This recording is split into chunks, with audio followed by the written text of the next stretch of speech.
Saya juga memberikan apresiasi bagi teman-teman yang bersedia hadir untuk acara ini. Dari teman-teman UI ada 34 orang yang bisa hadir pada yang sudah mendaftarkan. Kesannya memang karena kita sudah di akhir semester itu banyak yang bisa menyempatkan waktu untuk hadir pada acara ini.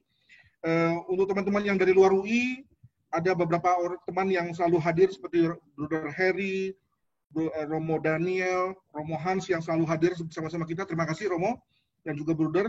Demikian juga pada kali ini juga ada beberapa suster hadir, Suster Anke, Suster Odelia, Suster siapa lagi nih, ada beberapa hadir yang hadir. Terima kasih dan juga beberapa rekan yang datang dari perguruan tinggi swasta dan juga beberapa rekan yang secara khusus diundang oleh Romo Alven sendiri untuk hadir pada kesempatan ini. Terima kasih kepada teman-teman semua dan kami harapkan kebersamaan kita selama 1,5 jam ke depan itu banyak gunanya bagi kita. Demikian Dr. Teddy, saya kembalikan. Terima kasih Prof. Adri. Bapak Ibu sekalian, mental health itu satu wilayah yang memang seringkali dipandang sebelah mata, dan kita bersyukur bahwa hari ini kita bisa bertemu untuk mencoba mengenali bagaimana seluk-beluk melalui kehadiran Romo Advent dalam memberikan pendekatan ataupun memberikan pendampingan kepada para penderita, dalam hal ini khususnya penderita gangguan jiwa yang dalam kategori severe ya. Mudah-mudahan saya tidak salah menggunakan istilah, karena di sini ada ahli psikiatri yang segera bisa ngetok kepala saya kalau keliru dalam menggunakan terminologi. Dr. Vita, mohon dimaafkan. Baik, Romo Advent. Saya belum aktifkan. Romo Advent, mohon berkenan untuk memulai kuliahnya dengan mengawali acara ini dengan doa pembuka. Pak Dias, mohon diaktifkan, kita bertabrakan tampaknya.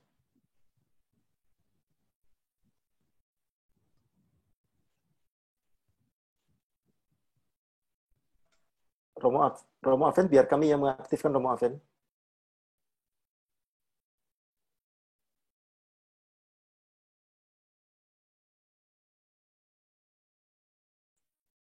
Oke. Pak Dias, belum bisa ya Pak Dias?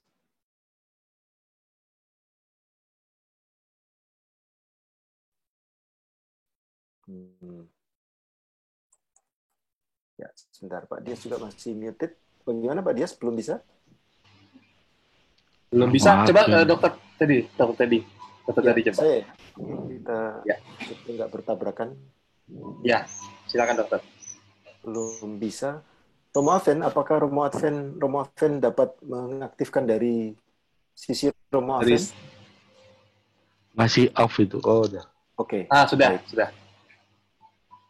Silakan Romo. Romo Advent, sudah dibuka mic-nya? Oh ya, sudah ya. Ya, sudah. Diawali dengan apa tadi? Doa ya? Ya, doa dulu Romo Advent. Baik, Putra dan Roh Kudus. Amin. Kemuliaan kepada Bapa dan Putra dan Roh Kudus, seperti pada sekarang selalu dalam nama Bapa dan Putra dan Roh Kudus. Amin. Amin. Doa hemat waktu ya. Ya. Ya. Pak Dias, mohon dapat diunggah. Ya, silakan.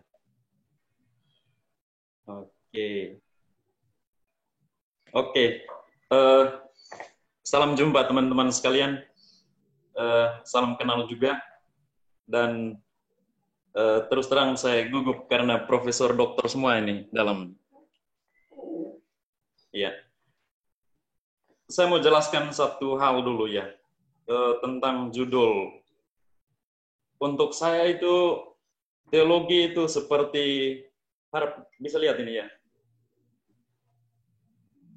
Teologi itu seperti teh. Ya. Yang kita sebut mungkin pernah dengar ya, teologi fundamental, teologi dogmatik, itu seperti air, gula, dan teh di dalam minuman ini.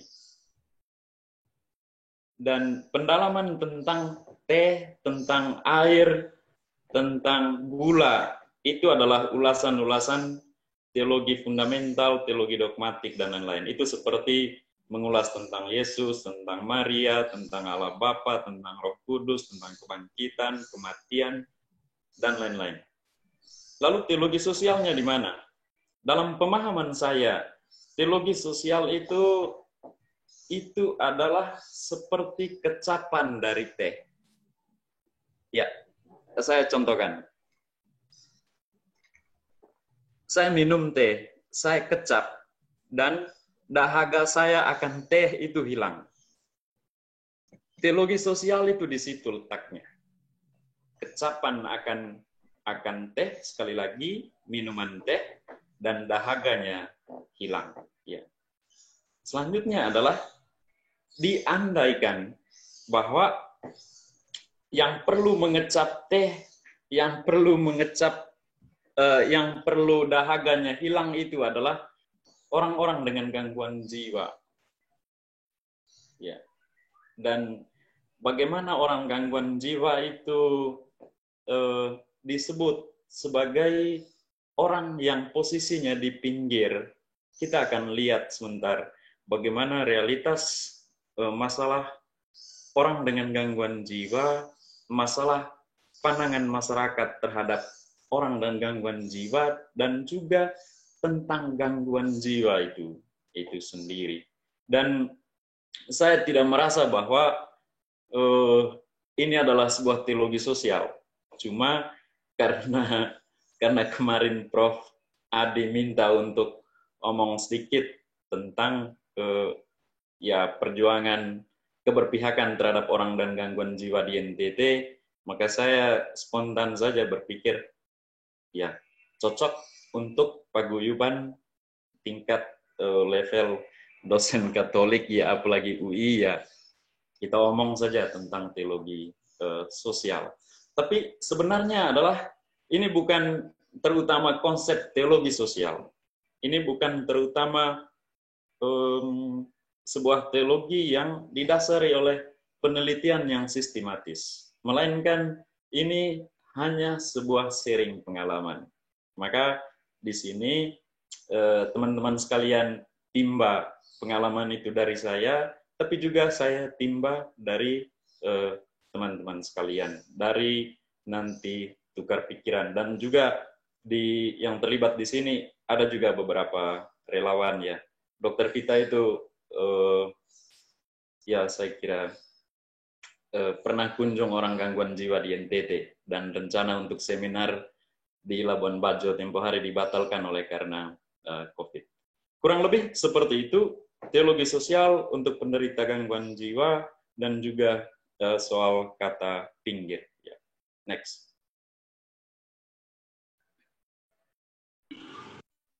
Pak Dias. Ya. Ini hanya sebuah kutipan spontan. Apakah Anda benar-benar gereja jika Anda tidak merasa diri sebagai gereja? Ataukah Anda benar-benar gereja jika Anda merasa diri sebagai gereja? Ya. Kita pikirkan tentang pernyataan ini dan kenapa. Ya. Ada yang setuju, ada yang bisa setuju, kita simpan pernyataan ini. Next. Oke.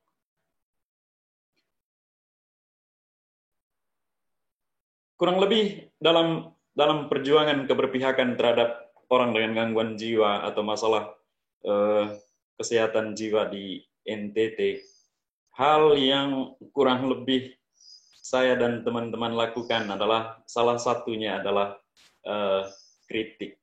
Ya, ada banyak jenis kritik lah, kita tahu semua. Tetapi yang saya jumpai adalah kritik sebetulnya bagi saya adalah sebuah advokasi. Dan kalau kritik itu sebuah advokasi, maka pasti ada solusinya. Tetapi juga tidak semua advokasi itu diterima dengan baik oleh orang yang kepadanya kita melakukan advokasi.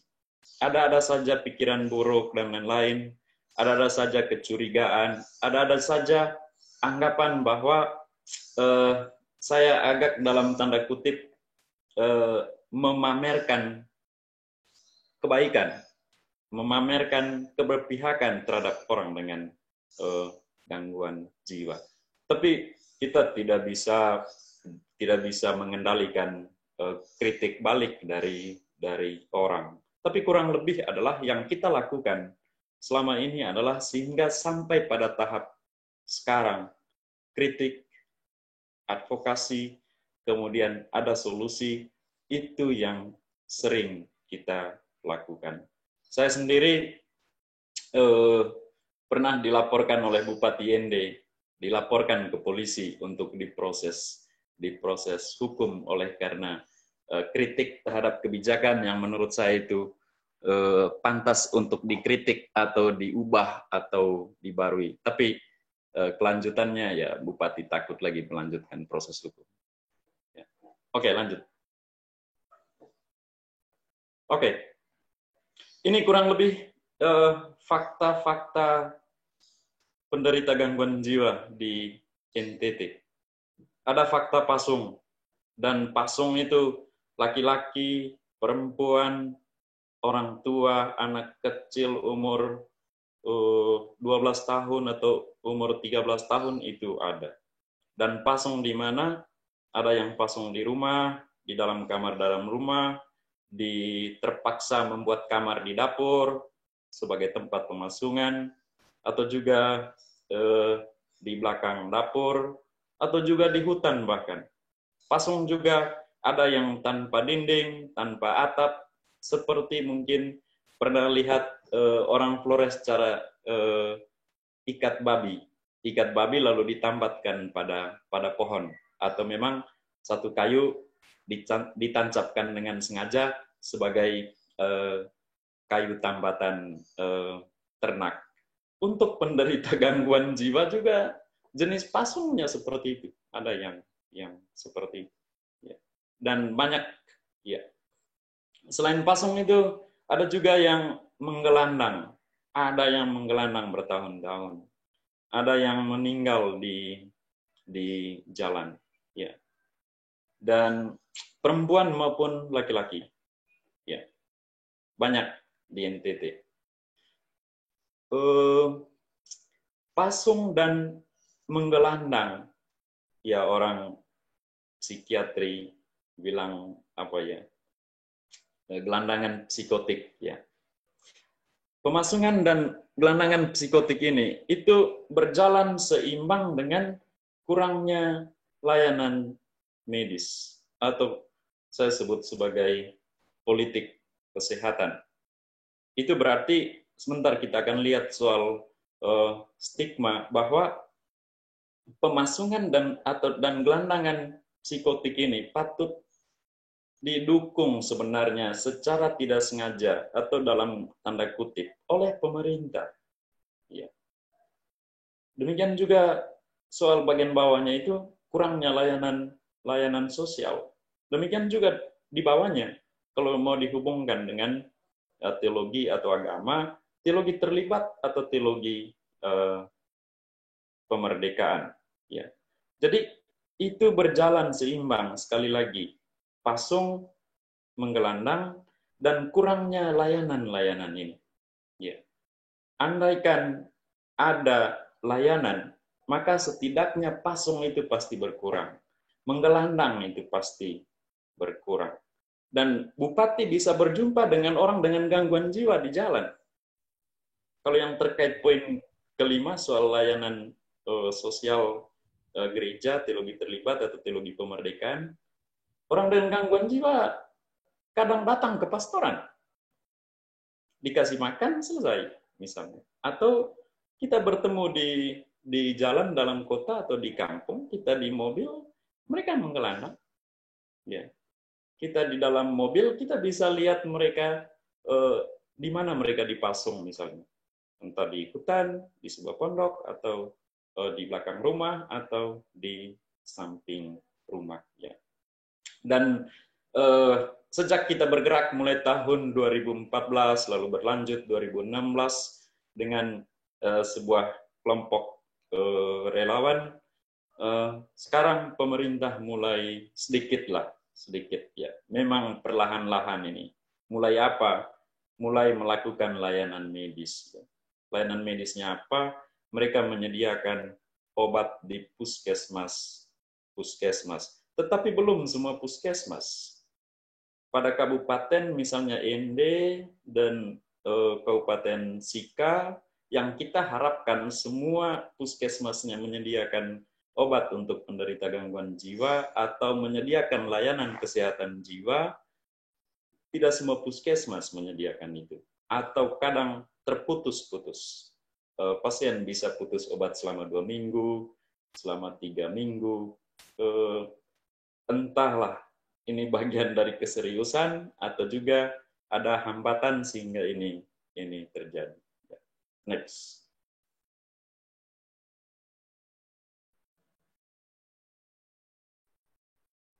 Oke, saya kira ini tidak perlu ya. Ya, politik kemerdekaan. Kita berjuang 100% Katolik, 100% warga negara konteksnya ini. Lanjut. Oke. Ini yang kurang lebih saya temukan secara ringkas selama kurang lebih berapa tahun ya? 6 tahun lah. Ya. Yang kita jumpai adalah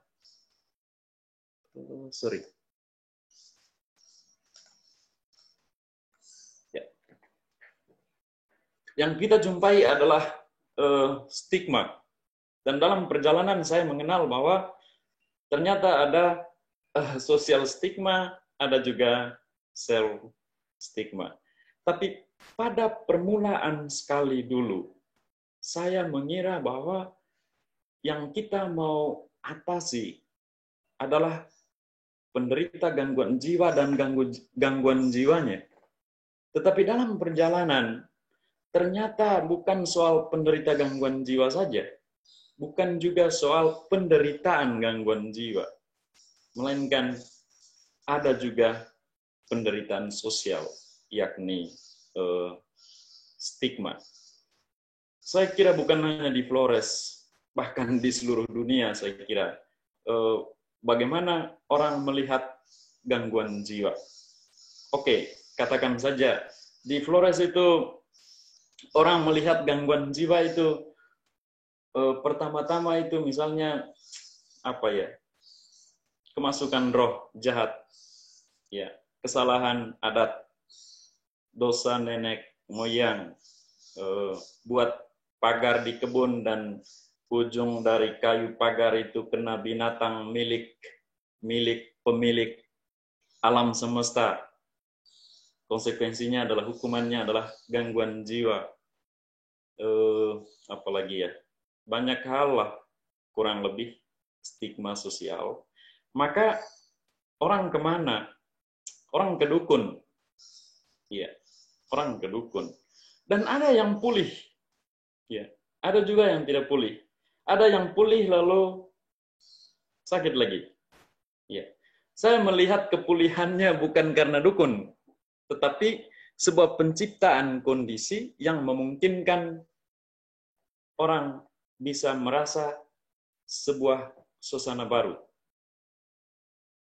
Dan dukun akan sangat pandai untuk menciptakan suasana baru, menciptakan keyakinan. Ya. Apalagi semakin banyak orang yang nonton praktek dukun, semakin dukun itu percaya diri untuk melakukan ritusnya dan menciptakan keyakinan itu. Ya, maka orang bisa pulih. Tapi secara mendasar, orang gangguan jiwa itu tidak pulih sebenarnya. Karena apa? Karena masalah gangguan jiwa bukan soal dosa, kesalahan adat, dan lain-lain. Psikiater, saya kira lebih tahu. Psikolog, saya kira lebih tahu. Bahwa ini adalah masalah medis. Dan kekuatan apa yang dukun jual? Kurang lebih ya alam semesta. Dan dalam konteks bahwa alam semesta adalah ciptaan Allah, maka mereka menolong orang gangguan jiwa dalam sekaligus melakukan dosa. Lalu yang kedua, pendoa. Ya. Pendoa ini kita lihat di situ saya tulis penjual Tuhan. Mungkin terlalu kasar ya. Entah Tuhan itu murah atau mahal, itu tergantung pendoa yang kasih harganya. Ya. Dasarnya adalah gangguan jiwa itu seperti konsep tentang Allah atau tentang Tuhan dalam perjanjian lama. Bahwa sakit dihubungkan dengan hukuman Tuhan. Sakit dihubungkan dengan dosa. Allah Maha Murah, Allah Maha Rahim, macamnya agak kurang tampak pada orang yang menyebut diri atau orang yang disebut oleh orang lain sebagai pendoa. Lalu bagaimana dengan eksorsisme? Saya tidak mau berdebat tentang eksorsisme, tetapi pengalaman saya adalah orang yang melakukan eksorsisme juga mengalami gangguan jiwa dan teman-teman yang lainnya mengusir setan dari dia. Tidak bisa. Saya bilang, ini gangguan jiwa, bukan setan. Iya. Dan ketika dia sakit, itu teman-temannya anggap bahwa setan-setan atau roh-roh jahat yang dia usir selama ini, kini kembali merasuki dia. Bayangkan. Katolik ini. Katolik. Ya. Saya bilang, tidak usah berdebat, oke. Ini, setelah konsultasi dengan dokter, saya bilang, ini obat, kamu minum. Tidur tenang dia. Lalu setannya di mana coba? Kamu jelaskan. Tidak bisa. Tapi saya tidak tahu kalau eksorsis itu adalah uskup. Eksorsis itu adalah pastor. Karena banyak pastor juga, banyak bruder, suster, saya tidak tahu uskup ya. Yang melakukan praktek ini tanpa pengakuan dari magisterium gereja lokal. Orang bisa praktek dimanapun, kapanpun. Di Ende juga ada. Ya, nanti umat katakan, kami sudah pergi ke Pater ini, tidak bisa. Kami sudah pergi ke Romo ini, tidak bisa. Kita coba pergi ke Pater Aven. Yang mereka bawa apa? Air 1 botol untuk diberkat. Dan air itu akan mereka buat apa di rumah, percik sembarang saja di rumah. Iya. Saya bilang tidak. Air itu kamu cari pastor lain untuk berkat. Ya. Tapi masalahnya apa? Kita dalami. Ya. Mungkin percikan teologi sosial kan seperti ini, maksud saya. Tidak ada ulasan khusus tentang teologi sosial itu apa. Cuma ada percikannya dalam setiap penjelasan dari awal sampai akhir sebentar ya. Ya, kurang lebih seperti ini. Menurut saya itu pendoa itu adalah penjual Tuhan. Ya. Dan buat janji kesembuhan muluk, kesembuhan palsu. Ya. Kalau seorang penderita tidak sembuh ketika ke dukun, itu saya syukuri. Tapi kalau seorang penderita merasa pulih setelah ke dukun, ini saya prihatin. Sebaliknya, kalau seorang penderita ke pendoa, dia pulih, kita syukuri. Karena imannya kepada Tuhan itu akan makin kuat. Tetapi, kalau penderita tidak pulih setelah ke pendoa, lalu dia mau percaya siapa? Dia akan katakan, Tuhan biarkan saya hidup seperti ini. Ya, di Ende ada beberapa keluarga penderita gangguan jiwa yang satu keluarga itu 7 orang yang menderita. 3 orang, 2 orang. Ya, mungkin ada faktor genetiknya, tapi juga stigma ini, stigma sosial.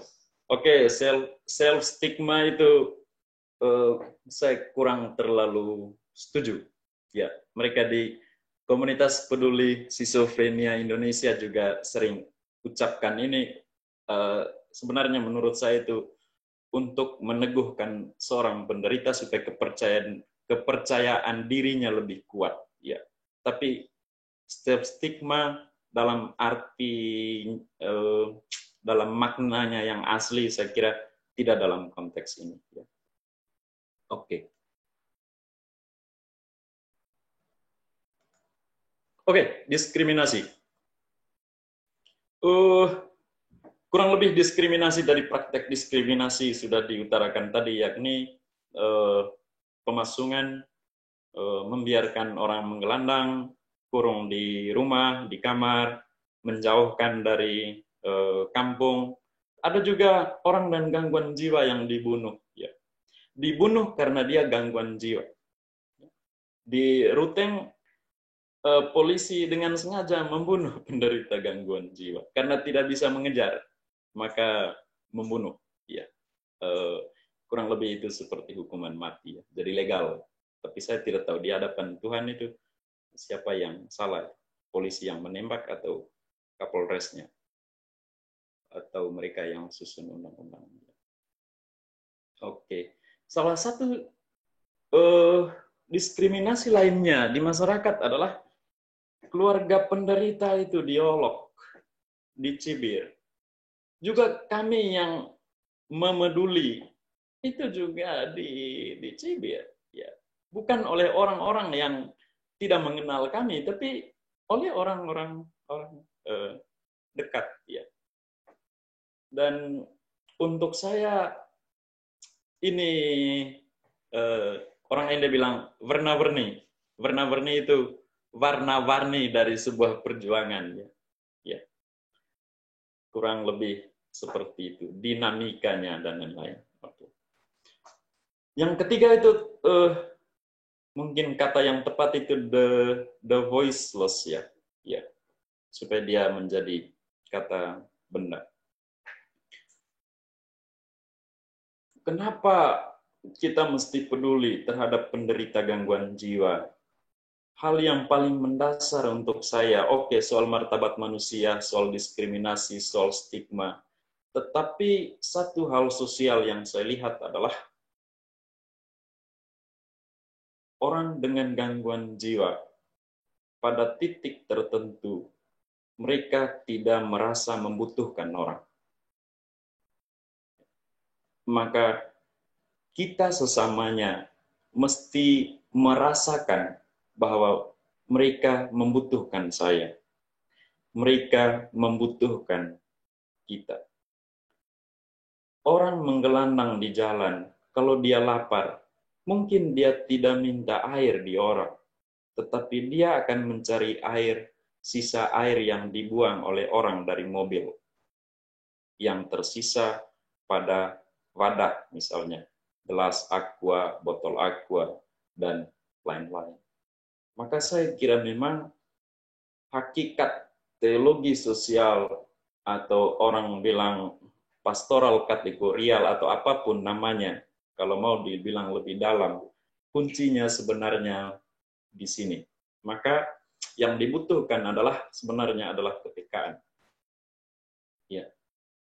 Sebenarnya adalah sensitivitas sosial, sensitivitas kemanusiaan, sensitivitas bisa juga spiritual, kerohanian, dan tanpa ini kita tidak bisa melakukan kepedulian itu dengan baik, menurut saya. Ya, next. Oke. Kita masuk sedikit ke gereja. Saya kira kita semua tahu bahwa gereja itu adalah sakramen atau alat keselamatan. Dan gereja itu apa? Saya tulis di sini saja, oke, klerus, awam biarawan biarawati, awam umum, ya ada juga gedung, ada juga struktur, ada juga katakan saja gereja umat Allah dan lain-lain. Tapi intinya adalah sarana keselamatan. Ya. Saya kira kurang lebih dalam refleksi saya adalah karena di NTT gangguan jiwa belum menjadi fokus pastoral gereja, maka gereja pada titik tertentu dalam tanda kutip tidak menjadi sarana keselamatan. khusus untuk orang dengan gangguan jiwa. Bahkan yang amat parah adalah gereja itu menambah penderitaan pada penderita gangguan jiwa. Dan ini nyata terjadi. Dan belum dilihat bahwa itu sebagai kesalahan. Belum dilihat bahwa itu sebagai dosa. Ya, oke. Lebih dalam dari itu adalah, oke, kita semua manusia adalah berdosa. Sebuah lembaga adalah berdosa. Dosa sosial, dosa personal. Semua orang atau semua lembaga punya kekurangan. Di paroki, di lembaga akademik, di biara. Tidak semua hal diperhatikan oleh gereja. Iya. Dan untuk saya, itu adalah kesalahan memaknai teologi rahmat. Dalam teologi rahmat itu kan manusia berdosa, lalu Allah mengirim anaknya, putranya, Yesus untuk menyelamatkan kita dari dosa apapun dosa kita. Maka dalam konteks kita tidak peduli pada penderita gangguan jiwa dan dalam waktu berkepanjangan, sadar untuk peduli terhadap orang dengan gangguan jiwa dan masalahnya, tetapi tidak lakukan. Saya kira ini kesalahan salah memaknai teologi rahmat itu sendiri. Ya. Dan oke, tidak semuanya juga saya lakukan dengan apa ya, dengan total ya, karena ini kerja kemanusiaan, kerja kerelawanan. Kita lihat di bagian bawahnya itu. Next. Apa ini? Sudah.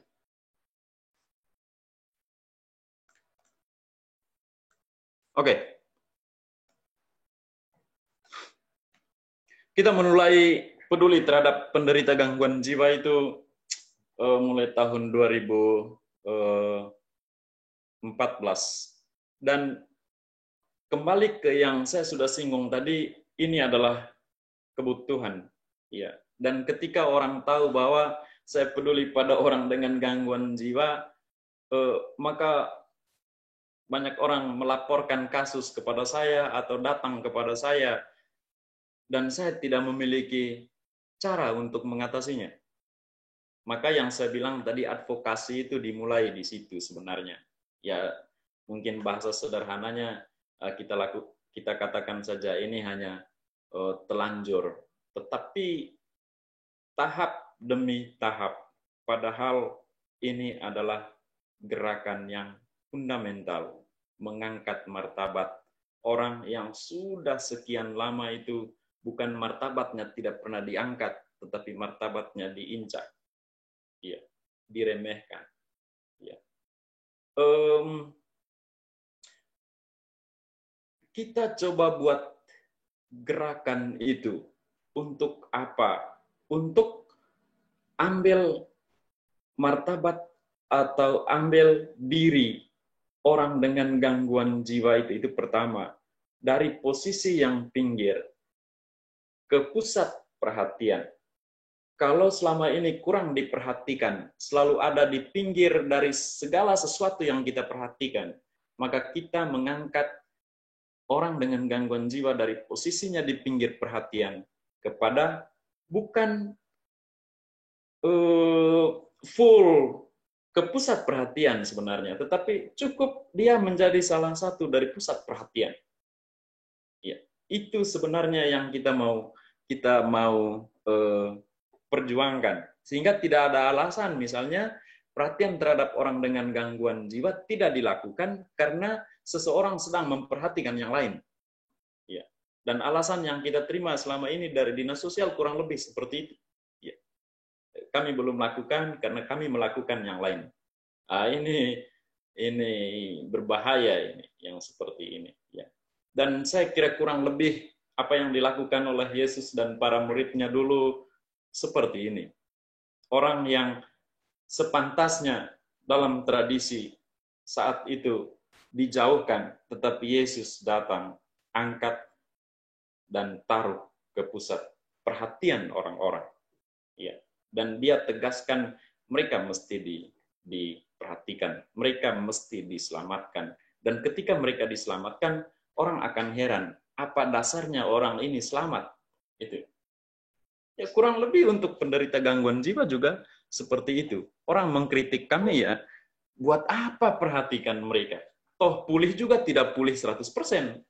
Ya. Jadi orang tidak melihat bahwa yang kita lakukan adalah pada diri manusia, pada martabat manusia. Ya. Oke.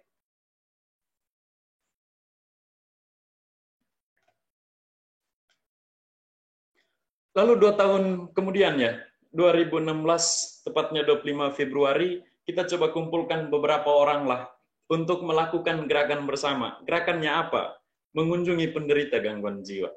Di rumah-rumah yang terpasung dan juga di jalan-jalan. Sambil buat advokasi kepada pemerintah untuk menyediakan obat. Sambil bekerja sama dengan beberapa dokter untuk menyediakan obat untuk gangguan jiwa di apoteknya, di tempat prakteknya. Dan itu yang kita lakukan juga sampai sekarang. Awalnya di ND, lalu sekarang KKI itu kelompok kasih insanis, dan sekarang berkembang di 11 kabupaten di seluruh provinsi NTT. Dan kita berharap setiap kabupaten itu ada relawan kelompok kasih insanis atau KKI. Tetapi untuk sekarang itu baru 11 kabupaten. Orang bekerja sukarelawan, dan kurang lebih, saya tidak hitung ya, pakai terka-terka saja ini, kurang lebih 500-an orang lah. Bisa lebih, bisa kurang. Ya. Kenapa orang bergabung? Ya. Saya kira Tuhan itu tanamkan pada tiap diri manusia hakikat kepedulian. Maka ada hubungannya dengan manusia itu adalah makhluk sosial. Ya. Dan ketika hakikat kepedulian itu, kepedulian hakiki itu, manusia sebagai makhluk sosial itu disentuh dengan pengalaman nyata, misalnya perhatian terhadap orang dengan gangguan jiwa, maka setiap orang sebenarnya punya kemampuan untuk melakukan hal yang sama. Ya. Dan disebut gerakan akar rumput karena setiap orang punya hak untuk masuk menjadi relawan, punya hak untuk menjadi anggota kelompok kasih insanis. Ya, ada wakil bupati, ada DPR, ada guru, ada PNS, ada pedagang, ada mahasiswa, ada mahasiswi, ada pastor, ada suster yang masuk menjadi relawan. Dan mereka lakukan serela-relanya saja. Ya, lakukan semampunya.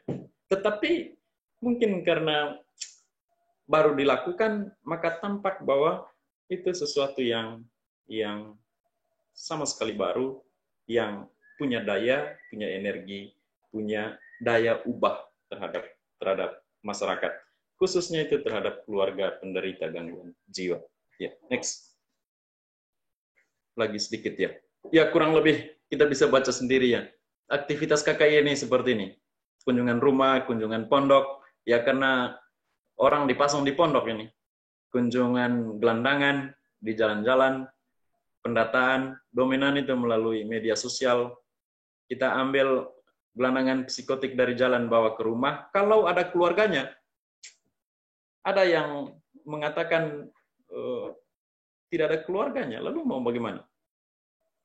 Bongkar pasung, biaya perawatan di panti dan rumah sakit, edukasi kesehatan jiwa, seminar, kita sebagai penyelenggara, juga peserta, juga narasumber, pemberdayaan, usaha ekonomi, kios atau pelihara ternak, ada workshop, kursus singkat tentang kesehatan jiwa ini. Media massa, kita menulis di media massa. Ada juga buku ya, saya tidak tahu buku simpan di mana tadi. Buku belum kalah. Ya, buat status di media sosial. Saya bersyukur sekali ada Facebook ya. Ada YouTube, advokasi kepada DPRD, Pemda, pejabat gereja, Kemenkes, terima kunjungan Kemenkes, relawan dari tempat lain, termasuk dari luar negeri. Ada orang-orang yang memang mendonasi secara spontan, juga terima konsultasi. Next.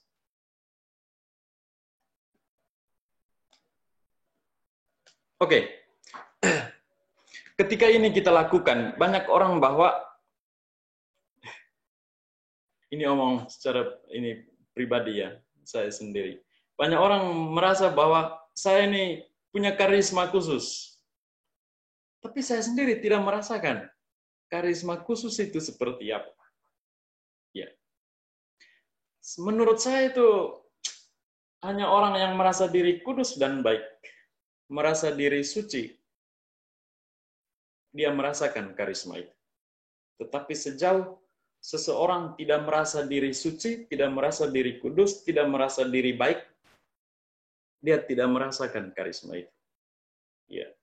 Dan kalau orang merasa diri kudus dan baik, maka muncul dan dia menyadari diri berkarisma, maka muncul spiritualisme. Ya. Maka muncul pendoa-pendoa. Ya. Dan untuk konteks kami ya pendoa itu berseliweran di masyarakat ya. Banyak sekali pendoanya. Ya. Dan orang Katolik yang sakit pendoanya dari Muslim. Ya. Pendoa Muslim berdoa di depan Bunda Maria. Ya. Ada itu di Indo. Kurang lebih saya kira konsep tentang karisma, apalagi kita kenakan pada orang tertentu yang seperti apa tindak tanduknya, itu justru bagi saya itu penghalang perubahan personal sekaligus sosial. Baik dari sisi konsep juga praktik. Ya. Karena ketika saya menganggap Pak Teddy itu punya karisma untuk ini dan untuk itu, maka saya merasa diri tidak berkarisma dan tidak bisa melakukan apa yang Pak Teddy bisa lakukan. Ya. Untuk kepedulian pada orang dengan gangguan jiwa, penderitaan gangguan jiwa, kepedulian terhadap stigma, diskriminasi, dan the voiceless tadi, itu kita tidak boleh mengkhususkan orang tertentu. Mesti ada sebuah gerakan bersama, kolektif. Kalau tidak, kita tidak akan seperti yang di dalam tadi. Tidak akan ada perubahan, baik personal maupun sosial. Ini hanya celetuk saja ya. Ya, kalau saya tahu pintu surga itu seperti apa gitu, maka rasanya hal inilah yang membuat pintu surga itu tertutup rapat untuk manusia. Ya. Oke. Apa lagi? Ya, maka bagi saya itu karisma itu ini sebenarnya sebuah potensi. Dan potensi paling dasar ya adalah apa? Kepedulian sosial. Jadi secara hakiki manusia dalam dirinya punya potensi untuk melakukan hal sosial atau apapun yang baik. Ya. Kalau tidak mengembangkan potensi itu bisa jadi ya mengingkari item penciptaan dan itu bisa disebut dosa. Ya. Maka untuk saya itu mari kita kurang lebih lah merasa diri bahwa saya ini perlu lakukan sesuatu dari waktu ke waktu. Sesuatu apa? Sesuatu yang baik. Bukan hanya ini soal penderitaan gangguan jiwa, tapi untuk seluruh sajalah, ya apapun, ya tanpa mengesampingkan penderita gangguan jiwa, yakni stigma dan diskriminasi tadi. Lagi satu ya. Oke. Adios. Oke. Sorry. Sebetulnya kalau kita mau buat yang sistematis tentang teologi sosial, ada banyak dasar biblisnya. Ya, ini hanya saya pilih beberapa. Ada juga misalnya soal orang di pinggir jalan dibantu oleh orang Samaria yang baik. hati. Ya, saya baca sajalah. Jadi, jikalau aku membasuh kakimu, aku yang adalah Tuhan dan gurumu, maka kamu pun wajib saling membasuh kakimu.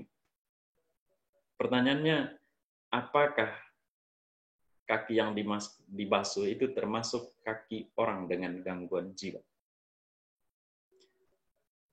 Matius itu soal penghakiman terakhir. Ada soal kambing, ada soal dombanya di sana. Dan Tuhan bilang, ya, mari, kamu ke sisi kanan, karena kamu telah mengunjungi aku ketika saya sakit, mengunjungi aku ketika di penjara, dan lain-lain. Ketika haus, ketika lapar, kamu kasih saya air dan makan. Kurang lebih seperti itu.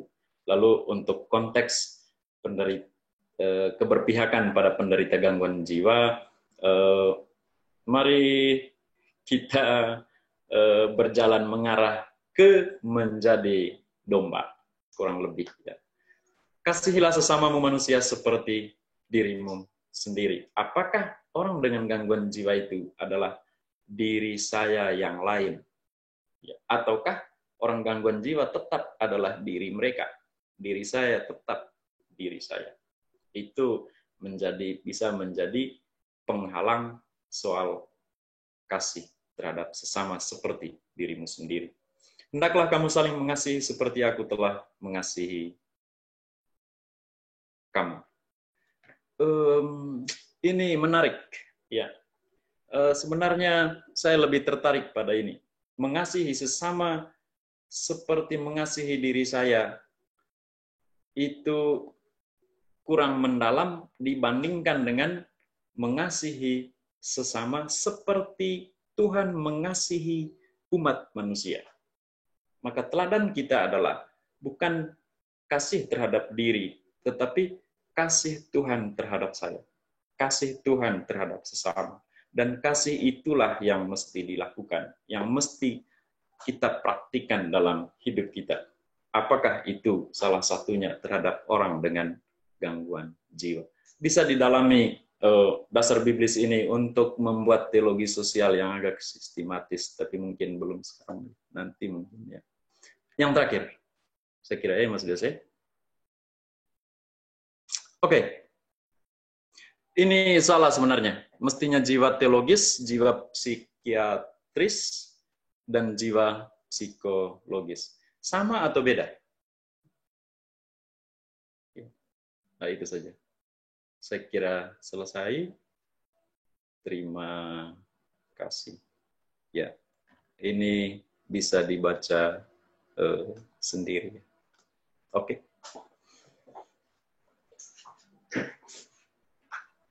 Baik, terima kasih Romo Aven. Saya terhenyak mengetahui dasar biblis yang sangat tajam dan menusuk. Pak Dias, ya terima kasih Pak Dias. Banyak orang saya percaya tidak dapat berkata-kata seperti kalau pertanyaan-pertanyaan Romo Aven tadi disampaikan kepada diri saya. Romo, saya akan mengawali sedikit saja, Romo. Kebetulan saya tenaga kesehatan dan pernah bertugas di daerah. Negara sebetulnya sangat peduli dengan adanya kehadiran puskesmas. Yang di dalam salah satu tugas puskesmas itu juga membawa program di bidang kesehatan jiwa.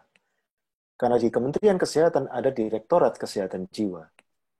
Tetapi pengalaman saya lebih dari 25 tahun yang lalu, itu pekerjaan-pekerjaan kesehatan jiwa memang tidak ada kekentalannya. Barangkali super encer dan kabur. Kalau saya ingat bagaimana saya bekerja sebagai dokter di daerah dulu.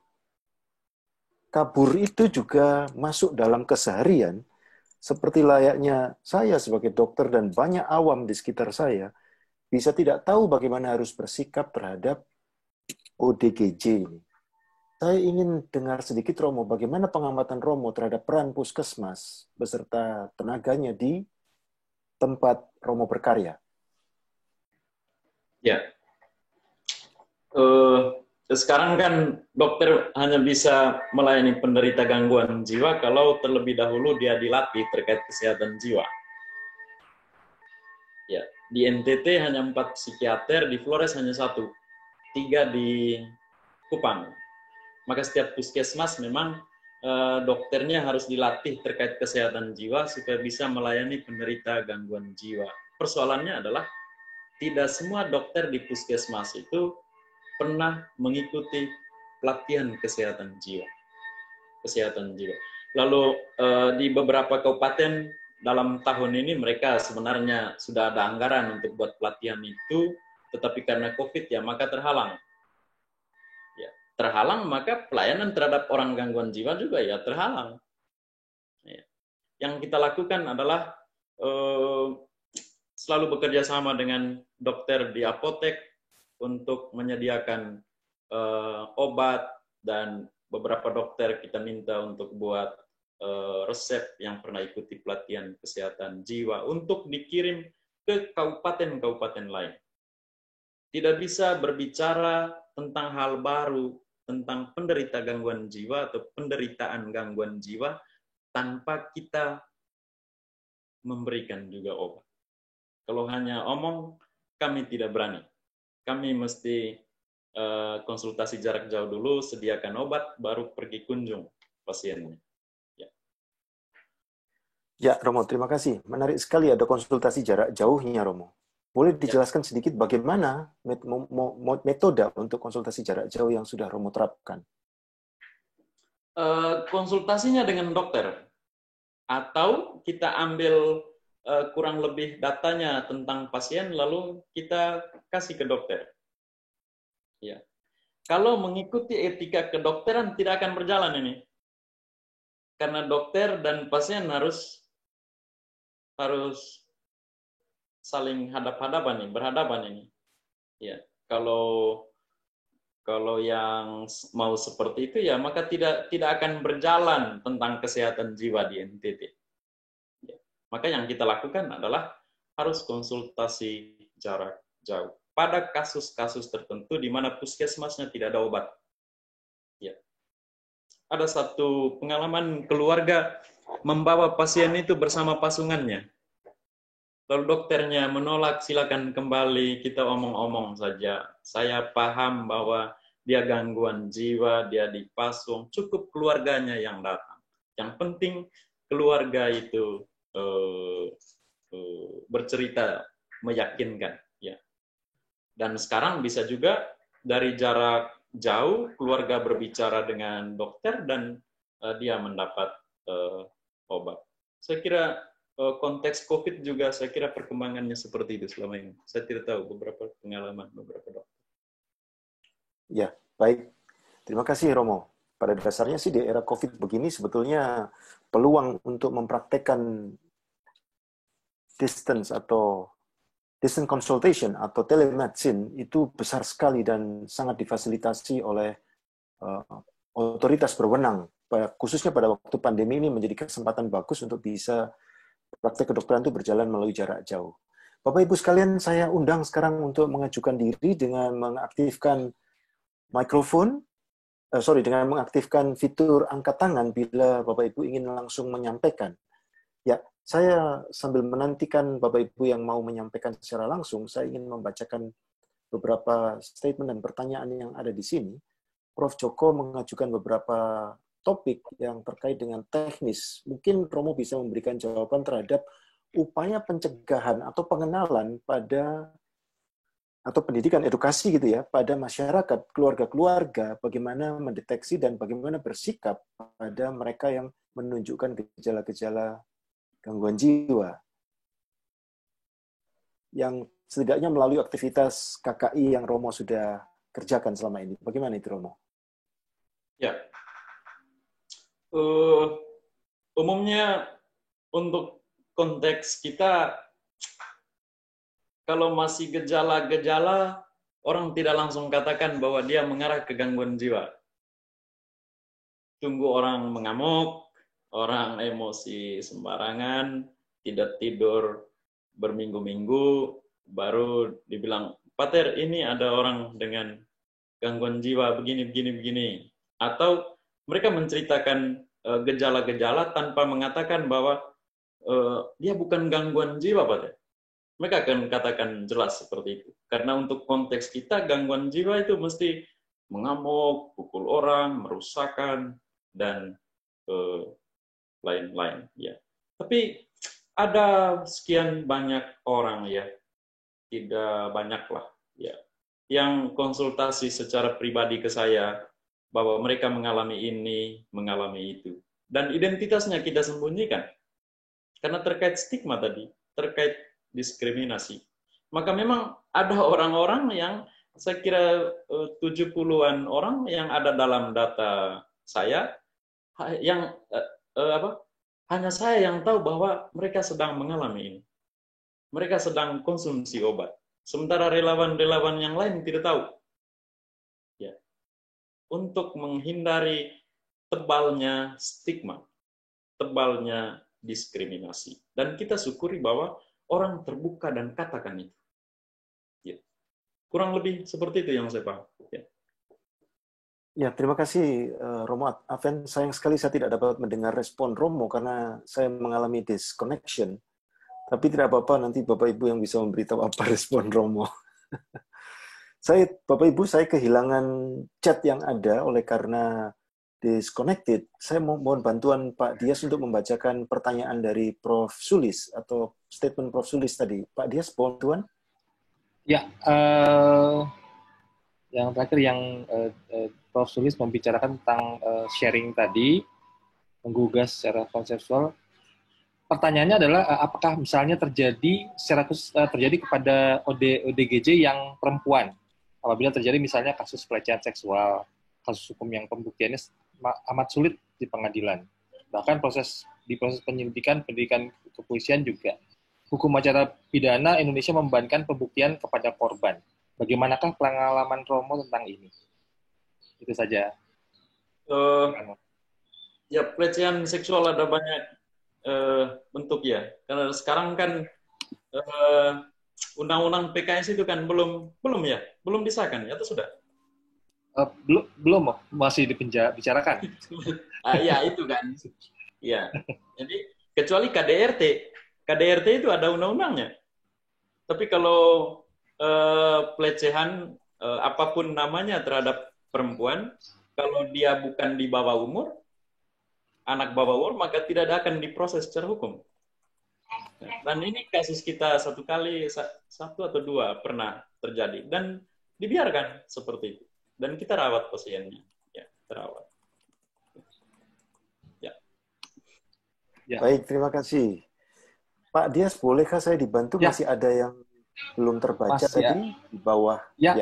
Setelah Prof. Sulis ada Ibu Agnes tentang bukankah penderita gangguan jiwa termasuk kelompok marginal dan sangat penting untuk menolong mereka agar tidak menjadi beban sosial. Tapi mungkin belum diketahui umum cara yang tepat bagaimana mengenali gejala-gejala awal gangguan jiwa dan kemana harus berobat atau dirujuk. Dan secara struktural belum ada sistem yang efektif bekerja menangani penderita gangguan jiwa di masyarakat. Saya sangat menghargai upaya-upaya yang Romo Advent telah lakukan dan langkah baiknya bisa menjadi gerakan bersama pelayanan gereja. Demikian, Bang. Ya, saya kira ini PR untuk para dokter di UI, juga para dokter di Universitas Atma Jaya. Ya, ada Dokter Angke di sini, saya kira. Ya, bahwa saya kira ada ilmu kesehatan masyarakat atau apa itu ya. Jadi, ya, di sini ada. Ya, jadi ilmu itu kalau diajarkan hanya pada mahasiswa, maka ya kita mengharapkan mahasiswa itu nanti bekerja begini. Tetapi kepada masyarakat langsung, itu yang mesti dipikirkan oleh lembaga akademik. Ya. Kalau tidak, saya tidak tahu pengandaiannya. Kalau tidak. Ya. Dan saya kira apa yang diungkapkan oleh Prof. Siapa tadi? Agnes ya. Prof. Sulis. Agnes. Ya. Atau Bu Agnes. Nah. Bu Agnes itu seperti itu. Salah satunya kendalanya adalah itu. Ya. kaum intelektual tidak langsung terjun ke masalah. Terima kasih. Terima kasih Romo. Saya sampaikan pertanyaan dari Prof. Daldiono tentang obat tadi sudah sempat disinggung oleh Romo Advent, tapi ada pertanyaan beliau ini, orang gangguan jiwa berat dipasung dan menggelandang karena pemerintah lepas tangan. Lalu bagaimana peran keluarga, Romo? Ini memang harus bersama-sama ini. Tidak hanya keluarga, tidak hanya pemerintah, tidak hanya relawan. Ya. Umumnya adalah seperti yang saya bilang tadi, bahwa penderita gangguan jiwa itu dipasung atau dibiarkan menggelandang karena keluarga tidak tahu caranya bagaimana. Yang mereka tahu adalah ke dukun dan ke pendoa.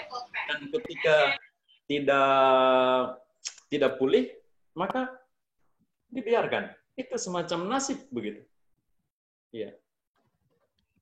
Dan kita bekerja sekarang itu supaya keluarga, pemerintah, relawan, dan juga dari sisi agama, kita sama-sama. Ya. Seorang penderita itu adalah sesama saya, sesama dari relawan KKI. Penderita itu adalah warga dari pemerintah atau negara. Penderita itu adalah umat dari sebuah agama. Maka memang sebenarnya mudah kalau kita mau lakukan secara bersama. Dan persoalannya sekarang kan ada yang dipasung itu dengan sengaja dan itu sebagai hukuman. Pasung sebagai hukuman, bayangkan. Ya. Maka orang bisa sampai mati dalam pasungan. Dan itu terjadi beberapa kasus. Ya. Sungguh memprihatinkan. Baik. Untuk Bapak Octavianus II, apakah orang psikopat sama dengan ODGJ? Saya ceng jawab iya, Pak. Kemudian untuk Ibu Isna, terima kasih untuk kebersamaan ini. Ibu Cornelia Dumaria, jangan khawatir, nanti akan ada peluang untuk bisa melihat recorded videonya, Bu Cornelia. Kemudian dari Prof. Meling, NTT diketahui sebagai provinsi termiskin. Apakah ada hubungannya dengan pemasungan dan apa yang bisa dan telah dilakukan oleh gereja untuk memperbaiki kesejahteraan mereka? Seperti terlihat pada salah satu slide Romo mengajarkan suatu kemampuan untuk bisa berdikari. Bagaimana Romo? Ya, miskin dalam data ini. Tapi orang NTT itu kaya, bisa buat pesta ini. Oke. Orang NTT bisa buat pesta. Pembaptisan saja orang pesta. Sambut baru orang pesta. Lalu miskinnya di mana? Apalagi tabisan. 5 tahun imamat, 10 tahun imamat, 25 tahun imamat. Pesta dengan kaul kekal. Jadi untuk saya secara sosial tidak ada yang miskin di NTT. Kecuali orang dengan gangguan jiwa. Karena mereka dipasung.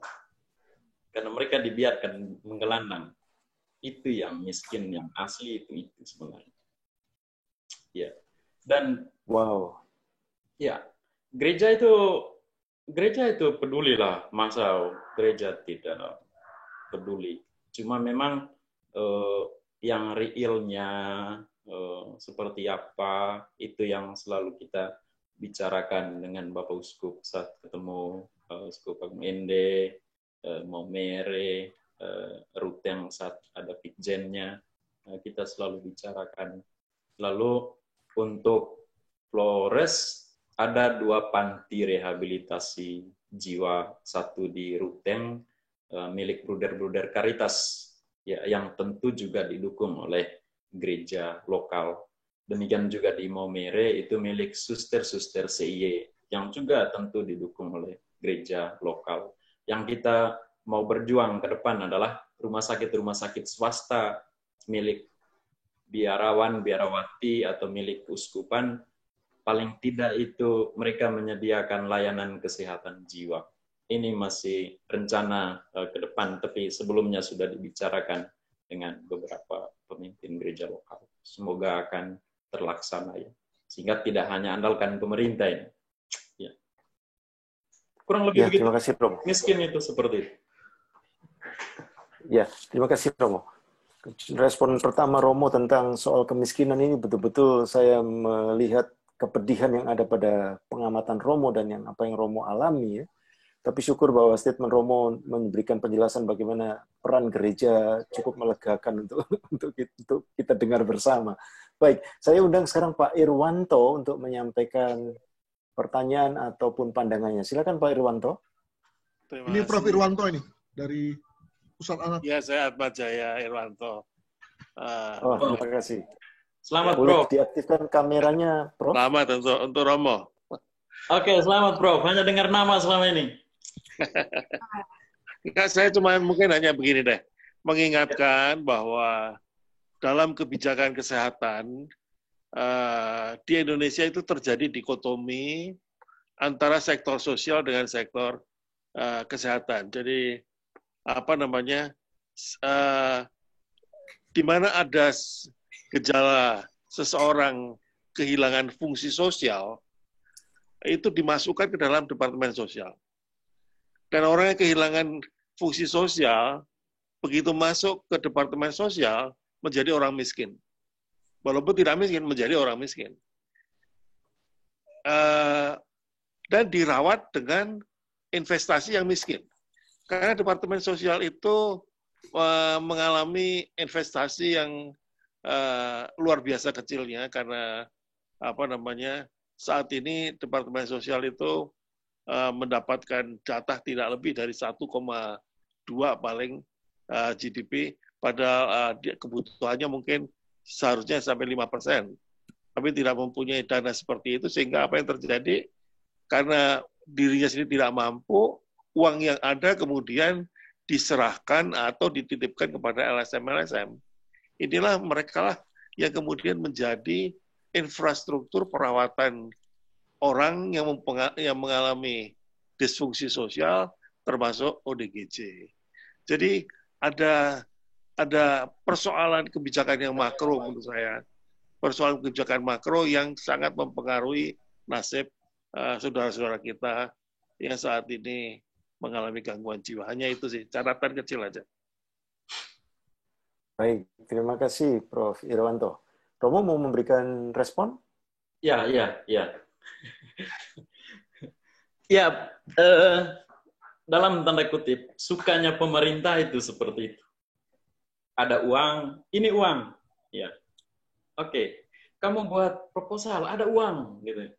Untuk kelompok kasih insanis tidak. Sudah beberapa kali ditawarkan atau diminta untuk buat proposal dengan anggaran sekian bahwa pemerintah akan berikan, itu kita tidak lakukan, ya. Karena kita hanya relawan. Kita sebenarnya tujuan kita itu pemerintah melakukan, lalu kita bantu. Itu saja, ya. Dan kita sampai saat ini kita tidak pernah membuat proposal kepada siapapun untuk meminta apapun. Biarkan orang kalau tergerak membantu. Ya. Romo, waktu mau membantu menggerakkan orang dan juga menyuarakan apa yang Romo kerjakan bersama 500 relawan itu untuk bisa mengundang pemerintah hadir, bagaimana peran media sosial yang Romo sudah sempat sebut? Romo tadi bersyukur bahwa ada Facebook dan juga ada YouTube yang mungkin menjadi sarana yang Romo harapkan, dan sepertinya Romo cukup senang bahwa ada peluang untuk bisa bersuara lewat media sosial ini. Seberapa besar itu telah berlangsung, Romo? Ya, media sosial kan bebas. Mau post apa saja. Lalu efeknya maksudnya dalam mengundang. Ya. Tidak benar bahwa saya menggerakkan. Kalau orang merasa tergerak, oke.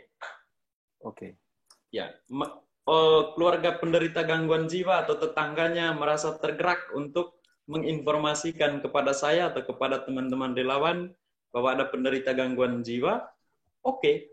Kalau dia sembunyikan terus, berarti orang itu tidak merasa tergerak. Tapi ya kita sejauh baik kita buat status di media sosial, kita menulis di koran, ya kurang lebih seperti itu. Terima kasih Romo. Saya persilakan Prof. Dadang untuk menyampaikan pendapat atau pertanyaannya. Ya, terima kasih Dr. Teddy. Saya ada dua pertanyaan ini. Saya ini orang awam, ya. Satu dikaitkan dengan para dokter, khususnya dokter kejiwaan. Nanti sama yang satunya lagi untuk Romo. Begini, kalau di Jakarta itu, kalau orang disebut sakit jiwa itu adalah juga dikatakan sakit saraf atau sarafnya korsleting. Nah, kalau di ilmu saya electrical engineering, kalau ada korslet gitu ya, maka jalur-jalurnya dirapikan gitu. Nah, secara anatomis ini untuk para dokter, ya, apakah memang penyakit kejiwaan ini adalah memang ada saraf tertentu, misalnya saya tidak tahu apakah kejepit, apakah terputus, ya. Kenapa? Karena tadi kita lihat ya kenyataan bahwa ini bisa sembuh seperti itu. Nah, ini secara anatominya memang demikian atau memang ada sesuatu yang lain. Nah, ini untuk Romo Aven, apakah memang kalau kita melihat secara dikatakan di awal ada teologi ya, itu memang orang-orang saraf ini termasuk orang yang, maksud saya kejiwaan ini adalah sudah ditakdirkan seperti itu.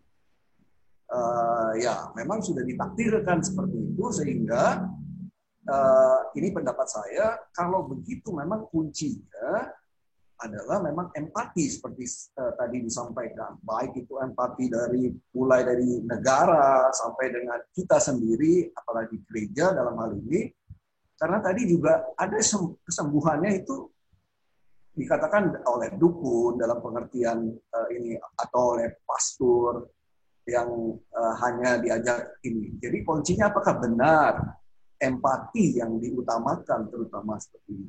Demikian Pak Dr. Teddy. Terima kasih. Terima kasih Pak Dadang.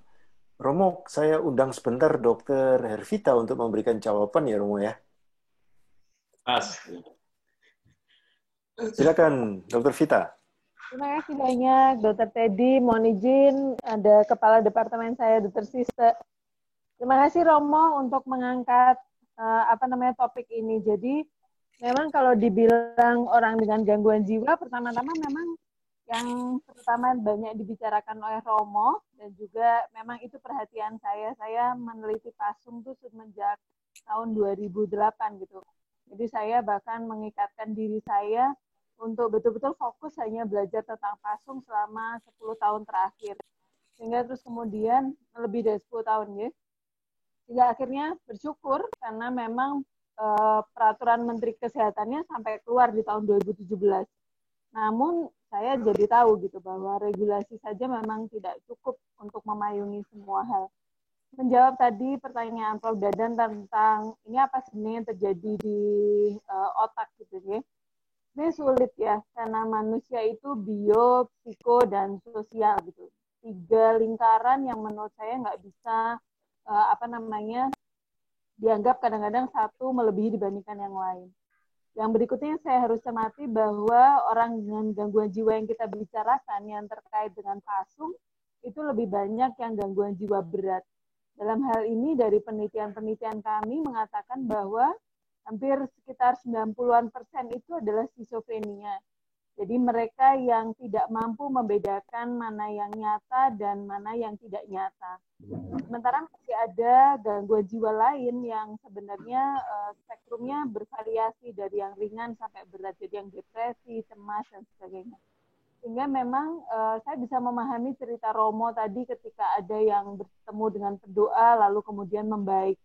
Bisa jadi memang gangguan jiwanya adalah gangguan jiwa yang relatif ringan, jadi kelompok depresi ringan, kelompok cemas yang gejalanya ringan, itu memang akan sangat tertolong dengan bantuan-bantuan psikososial.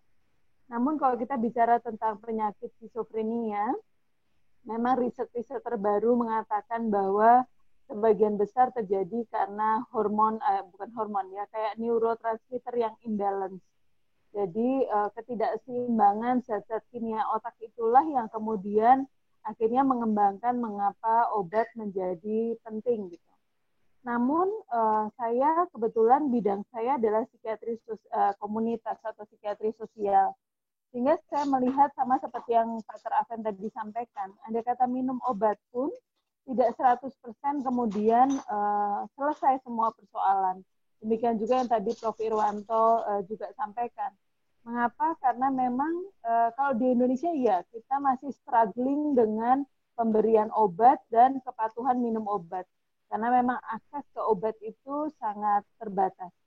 Tetapi kalau di negara-negara maju yang akses pengobatannya itu sudah lebih baik, ternyata sehingga neurotransmitter tersebut bisa dijaga, ternyata menjadi unik karena 3 penyebab kekambuhan terbesar tidak lagi karena masalah ketidakpatuhan minum obat, jadi bukan masalah biologi kembali, tetapi adalah perasaan kesepian karena tidak memiliki teman. Lalu kemudian tidak produktif, tidak memiliki sesuatu yang bermanfaat untuk hidupnya gitu. Jadi maksudnya tidak bisa membiayai hidup sendiri, masih harus selalu bergantung kepada orang lain, menimbulkan beban yang besar bagi keluarga. Dan yang ketiga adalah tempat tinggal gitu. Sehingga mungkin kalau isu ini tidak terlalu besar di Indonesia karena memang kita biasa merawat anggota keluarga kita yang sakit, sehingga tinggal bersama dengan keluarga. Tapi kondisi ini sudah mulai ada pergeseran, terutama di masyarakat urban. Karena yang paling merawat anggota keluarga yang sakit itu biasanya nyon sewu, beliau-beliau yang sepuh, beliau-beliau orang tua gitu ya. Jadi orang tua kita. Tapi begitu orang tua tersebut kembali menghadap Tuhan, lalu kemudian yang tersisa adalah sibling yang tidak mampu atau juga tidak berkenan, tidak seperti bagaimana orang tua itu merawat anaknya gitu. Nah, sehingga di sini terlihat bahwa biologi penting untuk menjaga orang dengan gangguan jiwa relatif stabil. Nah, namun itu tidak satu-satunya. Kendala lain terkait dengan pengobatan memang yang perlu diperhitungkan adalah keterlambatan membawa orang dengan gangguan jiwa tersebut mendapatkan akses pengobatan. Seperti tadi Pak Ter sudah sampaikan bahwa teman-teman itu dibawa dulu, orang dengan gangguan jiwa ini dibawa dulu ke pos-pos tertentu. Penelitian yang pernah diselenggarakan di Departemen Psikiatri FKUI RSCM, layanan kesehatan itu menjadi pos ke-7 gitu. Jadi mereka ke dukun sana-sini dulu, pendoa sana-sini dulu, baru pos ke-7 itu adalah kita. Dan penelitian terbaru kurang lebih tahun 2006-2007 mengatakan bahwa durasi tercepat untuk membawa pasien dengan gangguan jiwa itu berobat bisa masih dalam hitungan tahun. Nah, apa dampaknya kalau misalnya secara biologis mereka tidak mendapatkan obat dalam waktu lama? Penyakit skizofrenia ini memiliki karakteristik kalau semakin sering kambuh, artinya episodenya semakin banyak, semakin menaun sakitnya, maka kondisi gangguan jiwanya semakin sulit untuk ditata laksana. Jadi akibatnya memang teman-teman ini tidak bisa sembuh. Kami lebih sering menggunakan istilah pulih. Karena artinya meskipun dia dengan gejala, tetapi dia masih bisa hidup produktif maupun menikmati hidup di masyarakat. Itu kurang lebih jawaban yang bisa saya sampaikan terkait dengan apa sih penyakit ini gitu, latar belakangnya seperti apa. Tapi saya sampaikan tidak hanya satu faktor gitu, tapi multifaktor. Terima kasih Dr. Teddy. Terima kasih Dr. Vita untuk elaborasinya yang sangat lengkap. Ya, saya kembalikan sekarang pada Pak Raven. Ya. Apa tadinya? Determinasi ya? Ya. Determinasi itu pada manusia itu dilahirkan dan mati. Ya. Mungkin lain-lainnya juga ya. Mungkin ada bentuk-bentuk ya, bentuk ras dan lain-lain itu ya. Gangguan jiwa itu sakit. Dan sakit itu kenapa terjadi? Dasarnya adalah hakikat manusia yang rapuh. Hakikat manusia yang fana. Dan manusia bukan hanya bisa sakit, tapi apa? Bisa mati. Sebentar saya bisa mati. Dengan cara apapun saya tidak tahu. Ya. Jadi sakit itu suatu hal yang wajar. Ya, kita lihat penyebabnya apa, lalu pengobatannya bagaimana. Untuk saya juga bukan soal pulih atau sembuh. Tapi soal apa? Soal bahwa orang sakit itu diperlakukan seturut sakitnya. Itu saja. Dan merawat orang sakit adalah merawat kemanusiaan, merawat martabat manusia. Itu jauh lebih penting. Kamu ini keren sekali omongannya. Ya, baik. Terima kasih, Pak Raven.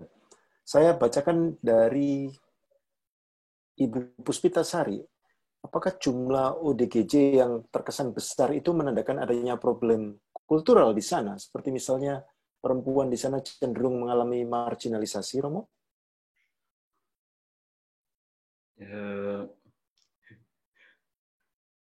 Saya kurang terlalu dalami soal penyebab.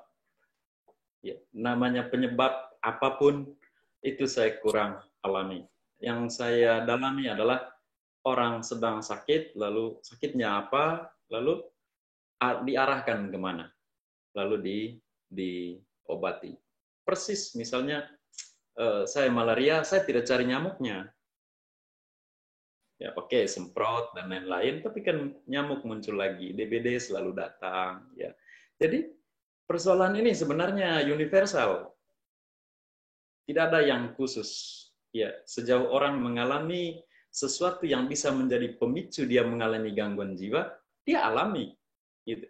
Bukan karena kultur tertentu dan lain-lain. Atau boleh jadi juga ada ya, mungkin budayawan bisa dalami, karena variatif soal pemicunya.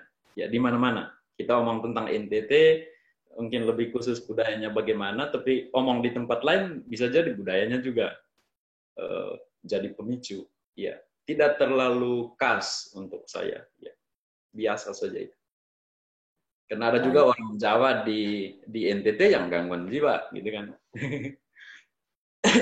Ya. Baik, terima kasih. Mungkin pada kesempatan lain Dr. Vita bisa memberikan tambahan penjelasan. Romo, ada penegasan sedikit dari Prof. Meiling yang tadi menyampaikan bahwa kondisi sosial ekonomi, khususnya kondisi ekonomi di NTT itu memang secara statistik dan juga dalam pengamatan umum rendah, walaupun Romo melihat dengan very critical points, Romo bilang, siapa bilang miskin gitu ya. Tapi itu kan saya menangkapnya dari kepedihan Romo dalam melakukan pekerjaan, dalam mengamati kemana ini pemerintah dan juga pihak-pihak berwenang yang harusnya bertanggung jawab untuk membantu menangani mereka. Stunting termasuk tertinggi, Romo, di NTT itu. Relatif gizi kurang tidak mendapat perhatian. Prof. Meiling juga bilang waktu sempat berkunjung ke Ruteng mau makan cuma ketemu restoran Jawa. Pak Frans Assisi datang juga memberitahu memang Ruteng relatif tertinggal dibandingkan dengan Labuan Bajo. Jadi memang secara umum pemerintah harus turun dalam hal ini untuk bisa memberikan perbaikan secara ekonomi juga menjadi salah satu faktor saja, Romo ya. Ya, saya masih lihat ada Prof. Sulis tadi sempat menginginkan untuk menyampaikan pendapatnya. Prof. Sulis? Sorry,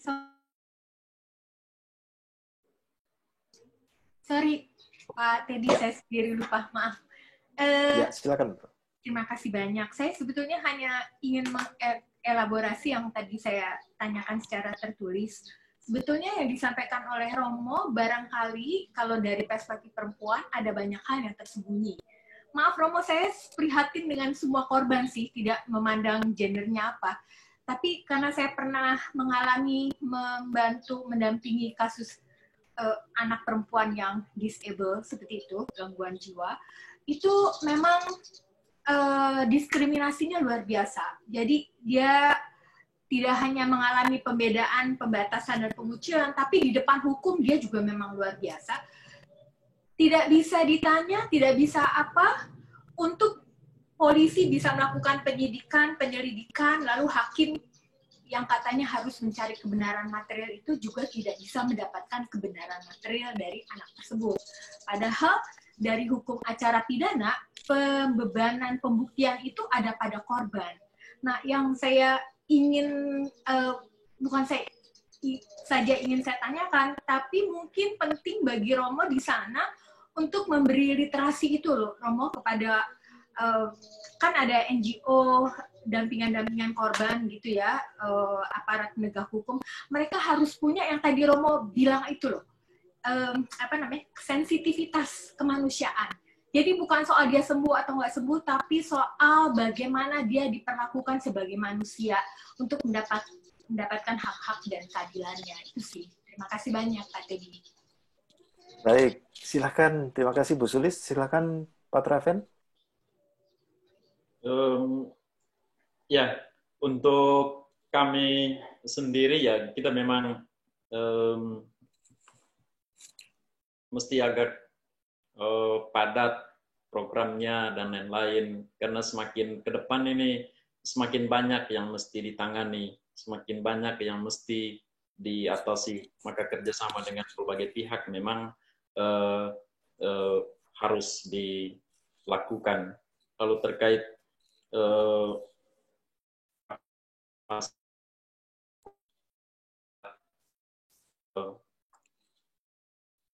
kasus-kasus tertentu ya kita memang dampingi di kepolisian, tetapi kan kita juga tidak bisa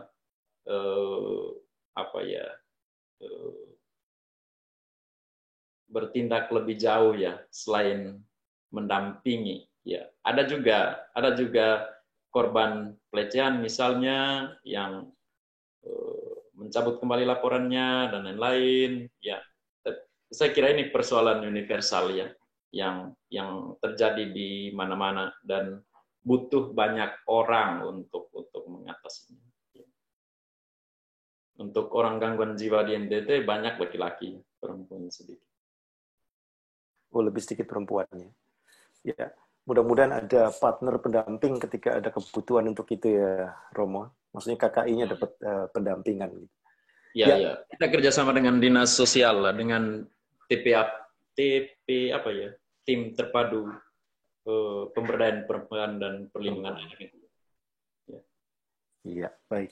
Terima kasih Bu Hendriani mengingatkan, karena memang saya tidak lagi dapat mendeteksi di dalam chat saya karena sempat disconnected tadi. Dari Romo Hertanto, apakah Romo ada pengalaman perubahan pasien yang sembuh, keluarga yang menangani lebih baik, gereja yang makin terlibat, pemerintah yang makin memberi perhatian? Apakah sudah ada tanda-tanda menuju ke arah positif seperti itu, Romo? Ya, ada. Semua menurut saya itu oke. Memang kita kembali ke Dr. Herwita tadi soal tingkat-tingkatnya dan lain-lainnya. Tapi kalau diobati, lalu ada psikososialnya, kasih sayang, dukungan dari keluarga, dari orang-orang di sekitar, orang bisa pulih lah. Untuk saya itu usaha baik kan buahnya baik. Masa tanam jagung buahnya padi, misalnya gitu. Kecuali konteksnya seperti yang Dr. Herwita omong tadi, kasus-kasus tertentu ya, yang puluhan tahun sakitnya makin berat dan lain-lain, dia tetap bisa pulih. Setidaknya untuk saya, orang gangguan jiwa seberat apapun, dia bisa mengurus dirinya sendiri. Bisa tahu ini kotor, ini bersih, ini bajunya di orang, ini bajunya saya. Kapan mandi, kapan makan, kurang lebih seperti itu. Itu yang paling dasar yang ingin kita capai sebenarnya. Orang bisa mengurus dirinya sendiri, sehingga keluarga tidak sibuk mau usaha atau mengurus pasien. Ya, kurang lebih seperti itu.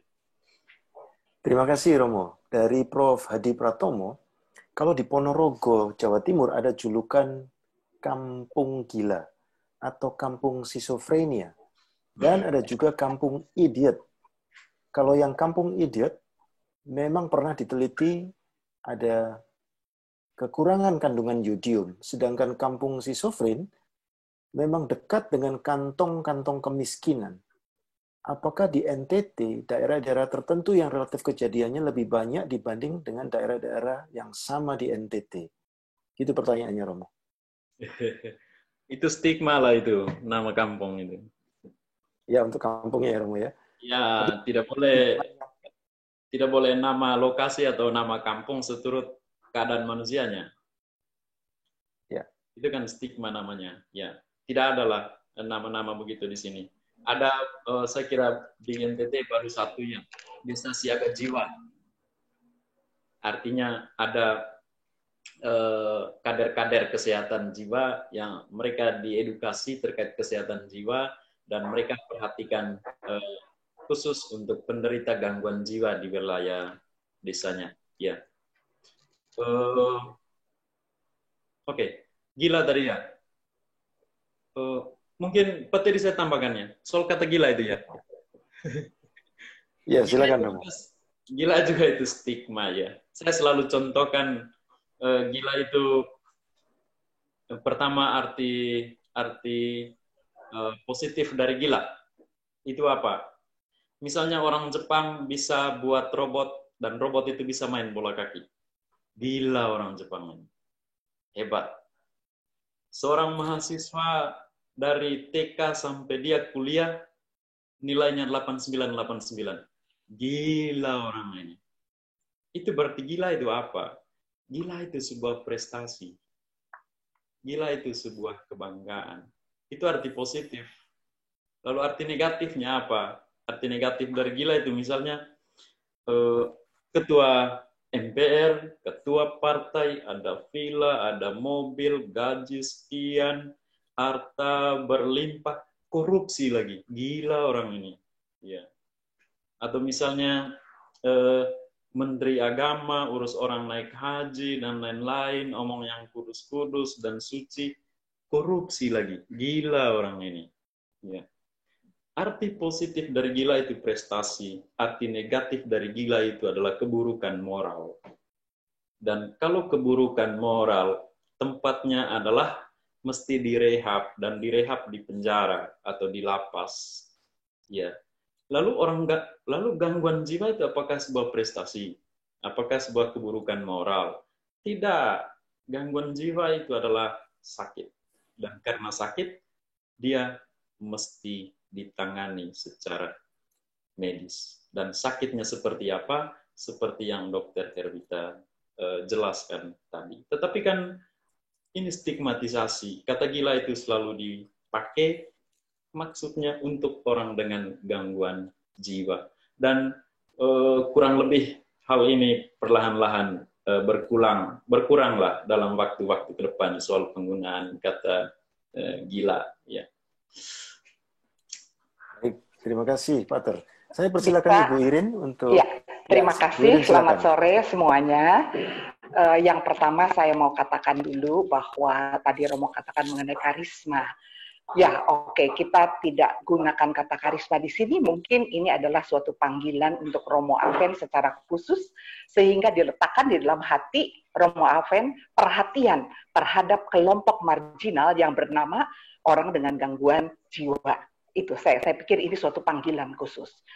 Kemudian yang berikutnya, saya memang belum tahu bahwa bagaimana atau berapa banyak prevalensi gangguan jiwa di Jakarta misalnya dibandingkan dengan di NTT, khususnya di ND, apakah memang berbeda prosentasinya begitu tinggi? Ya, anggaplah sama, katakan. Tapi mengapa berbeda? Yang berbeda adalah menurut saya bagaimana mereka dengan orang dengan gangguan jiwa ini diperlakukannya sehingga tampak manusianya itu kurang mengalami hakikat kemanusiaannya karena perlakuan keluarga yang mungkin satu dipengaruhi tradisi, kedua karena ketidaktahuan, ketiga karena kemiskinan juga sehingga tidak bisa mencari sarana pengobatan karena memang juga di sana tidak ada atau kurang perhatian para dokter yang memang umumnya adalah dokter umum yang kurang dibekali tentang pengetahuan gangguan jiwa. Dan fokus daripada dokter di puskesmas di daerah itu lebih banyak terhadap perhatian kepada yang lain-lainnya. Sehingga gangguan jiwa yang jumlahnya dibandingkan dengan orang yang tidak mengalami gangguan jiwa, yang datang berobat ke puskesmas ataupun sarana kesehatan, itu menjadi persentase yang sangat kecil. Dan juga karena memang dokternya juga kurang punya pengalaman atau tidak punya pengalaman di bidang penanganan itu. Dan keluarga cenderung menyembunyikan keluarganya yang dengan gangguan jiwa ini. Sehingga sungguh kelompok gangguan jiwa ini menjadi kelompok marginal. Yang pertama, bertanggung jawab adalah tentu keluarganya yang menyembunyikan dalam tanda kutip dan malu mungkin karena stigma dan lain sebagainya. Dan yang ketiga, itu dia, karena kurang pengetahuan sehingga gangguan jiwa ini tidak dibawa ke dokter dan juga sarananya yang tidak ada. Di Jakarta saya yakin itu juga banyak. Ada kelompok-kelompok juga kategorial yang juga mempunyai minat ataupun kepedulian khusus kepada gangguan jiwa. Yang saya tahu 2 kelompok kategorial. Tapi mereka ini membawa para penderita gangguan jiwa ini berobat, gitu ya. Nah ini bedanya. Dan mereka ini tidak dipasung kalau di Jakarta. Mungkin kalau dipasung nanti ada yang melapor ke polisi, keluarga juga kena sanksi gitu ya. Nah sedangkan di NTT menjadi suatu tradisi bahwa itu orang nggak peduli tetangganya ada yang dipasung, itu urusan keluarga dia dan dia juga nggak peduli. Mungkin ini poinnya itu sehingga nampaknya itu memang menyedihkan ya kalau sampai manusia itu dipasung dan dibiarkan sampai akhirnya mungkin ada yang mati juga karena dibiarkan begitu saja. Mungkin itu sekedar sekelumit pemikiran saya dan tanggapan. Terima kasih. Terima kasih Bu Irin. Romo Aven, silakan memberikan respon. Ya, di Inde itu 800-an orang ya penderita gangguan jiwa. Lalu di Kabupaten Sika itu sudah lewati angka 700 ya. Dan kita mau itu semakin banyak, semakin bagus. Ya, kenapa? Karena ini sebenarnya akumulasi. Sudah sekian tahun orang tidak dirawat secara medis. Dan di kota Ende itu sekitar 200 orang.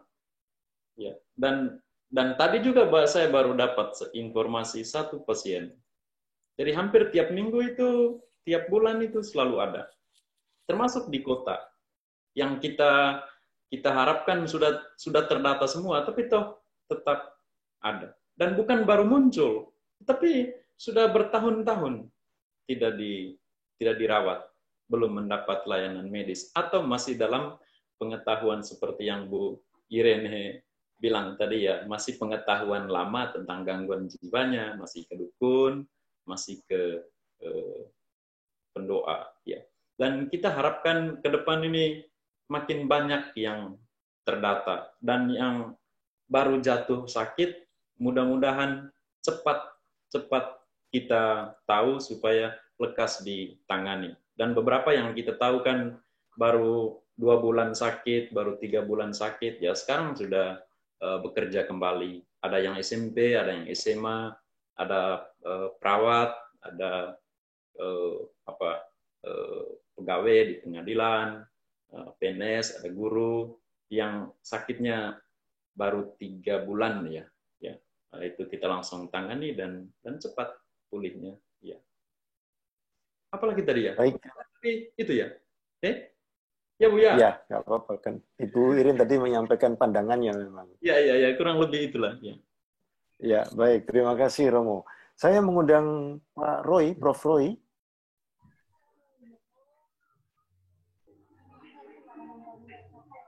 Selamat sore, Romo, Prof. Adri, Pak Teddy. Izin saya mungkin menyampaikan ada pandangan Islam yang seringkali mengatakan bahwa orang gila ini ahli surga. Ya. Orang gila ini dianggap sebagai ahli surga yang mereka mungkin otomatis masuk surga. Nah, mungkin ajaran Muslim ini mengapresiasi atau mungkin mengangkat harkat martabat dari orang-orang yang mengalami gangguan jiwa yang berat. Dan ini mungkin Romo kalau berkenan ada pandangan teologianya yang mungkin bisa mengimbangi itu. Yang kedua, izin ada penelitian dari Profesor Nizar Zainal Abidin, psikiater, dosen Unpad, bahwa gangguan kejiwaan yang dialami untuk orang di dalam suatu budaya tertentu memang ada. Dalam hal ini Mirip dengan yang Ibu Puspitasari sampaikan, beliau melakukan penelitian khusus gangguan kejiwaan pada orang-orang dengan suku bangsa Sunda.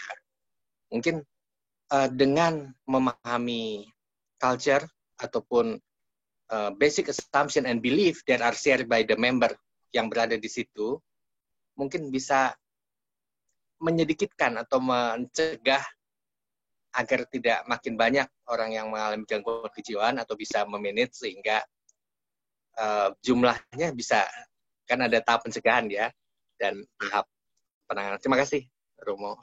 Dr. Teddy, terima kasih juga. Selamat sore. Terima kasih Prof. Roy. Romo silakan. Ya, yang pertama tadi apa ya? Oh ya, tidak ada orang, saya kira bagaimana ya? Saya tidak tahu pendapat orang lain. Semua manusia punya hak. Ya, semua manusia punya hak untuk masuk surga. Dan wajib juga masuk neraka kalau memang Tuhan tentukan. Ya, tidak ada yang khusus. Romo, mohon izin. Ini memang kalau di dalam Islam ada apa ya, keyakinan bahwa orang gila ini orang gila. Mungkin ini gangguan kejiwaan ya, orang gila berat ini ahli surga. Maka janganlah kamu ganggu gitu kira-kira. Dan ini memang nyata ya, ini memang ada ayatnya yang mengatakan orang gila ini ahli surga. Jadi mereka mau salah mau apa tetap masuk surga, dan itu diyakini banyak orang termasuk cendekiawan Islam. Terima kasih. Oke. Ya, kurang lebih kan seperti itu. Bukan hanya di Islam kan, tapi di kita-kita juga kan. Mungkin kita yang ada di Zoom ini juga kan. Ya, menganggap bahwa orang sakit itu Yesus itu. Ya, atau orang lagi haus, orang lagi lapar, oh Yesus itu kenapa kamu tidak kasih makan? Konteksnya lapar. Kalau saya lapar juga, kalau dibilang kelaparan itu adalah Yesus, maka siapapun dia, kalau lapar dan sedang membutuhkan, ya dia Yesus. Ya, untuk saya tuh semua orang punya hak untuk mendapat keselamatan, baik di dunia maupun di akhirat. Tapi semua orang juga bisa mengalami dosa dengan membiarkan sebuah masalah yang sebetulnya dia punya kemampuan untuk mengatasinya. Ya, dan dalam konteks pelayanan terhadap orang dengan gangguan jiwa, ya saya kira semua orang bisa melakukan sebenarnya. Ya, sederhana saja sebenarnya.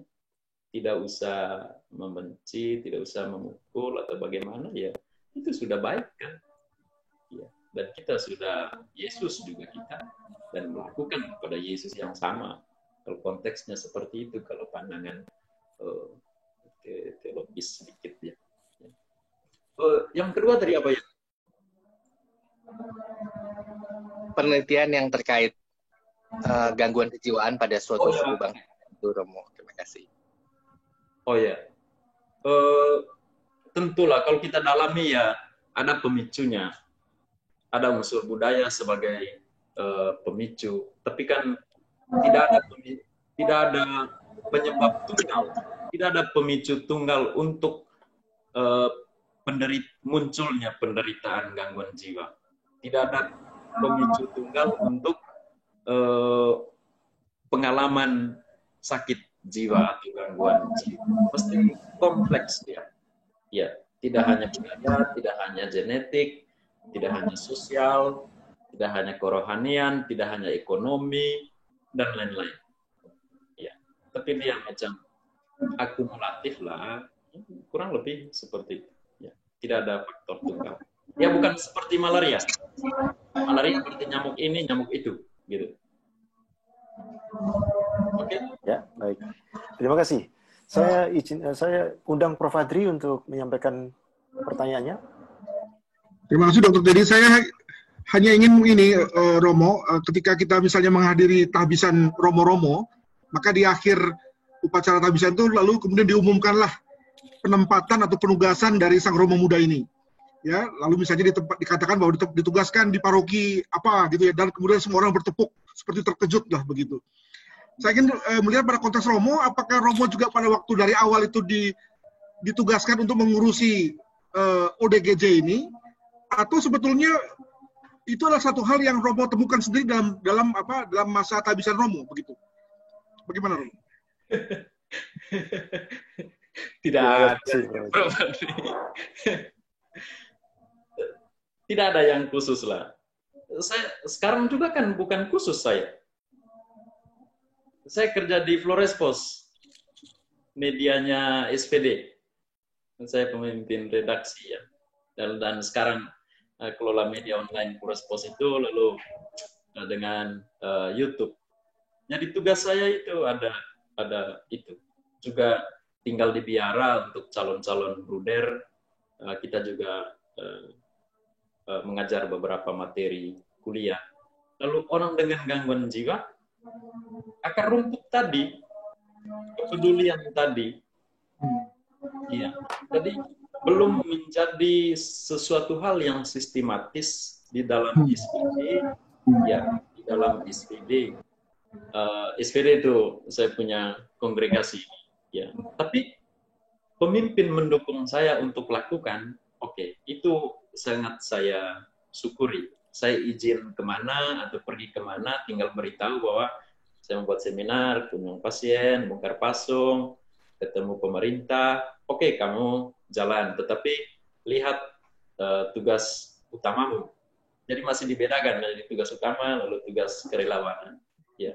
Lalu soal konteks tabisan, tidak ada seperti itulah. Itu kan kebiasaan mengumumkan saja, Prof. Kalau tidak diumumkan, orang tetap pergi kan. Lalu konteksnya diutus, ya mau utus dimanapun, lalu kerja apa di sana, seturut konteksnya. Oke, kita mengenal 5 benua. Untuk saya tuh 6 benua lah. Di teologi misi kan begitu, ada 6 benua. Benua ke-6-nya apa? Benua konteks. Ya, benua konteks. Dan itu melampaui 5 benua yang lain. Itu benua konteks. Oke. Terima kasih.